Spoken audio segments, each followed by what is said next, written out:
हरिः ओम्।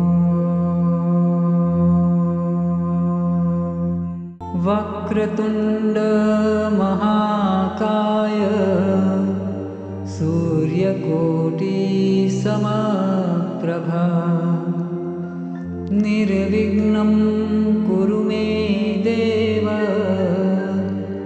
सर्वकार्येषु सर्वदा सर्वकार्येषु सर्वदा।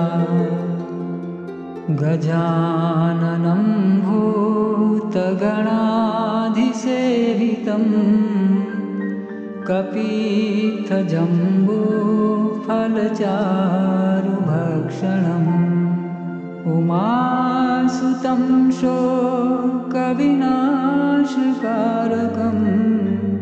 नमामि विघ्नेश्वरपादपङ्कजं नमामि विघ्नेश्वरपादपङ्कजम्।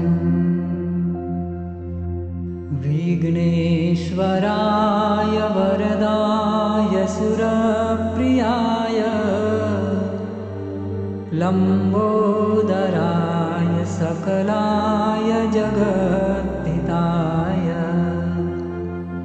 नागाननाय श्रुतियज्ञविभूषिताय गौरीसुताय गणनाथ नमो नमस्ते। गौरीसुताय गणनाथ नमो नमस्ते। अथ श्री गणेशसङ्कटनाशनस्तोत्रम्। नारद उवाच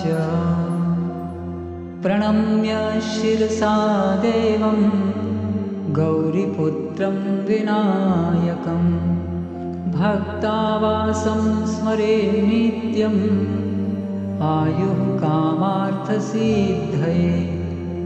प्रथमं वक्रतुण्डं च एकदन्तं द्वितीयकं तृतीयं कृष्णपिङ्गाक्षं गजवक्त्रं चतुर्थकं लम्बोदरं पञ्चमं च षष्ठं विकटमेव च सप्तमं विघ्नराजं च धूम्रवर्णं तथाष्टमं नवमं भालचन्द्रं च दशमं तु विनायकम् एकादशं गणपतिं द्वादशं तु गजाननं द्वादशैतानि नामानि त्रिसन्ध्यं यः पठेन्नरः न च विघ्नभयं तस्य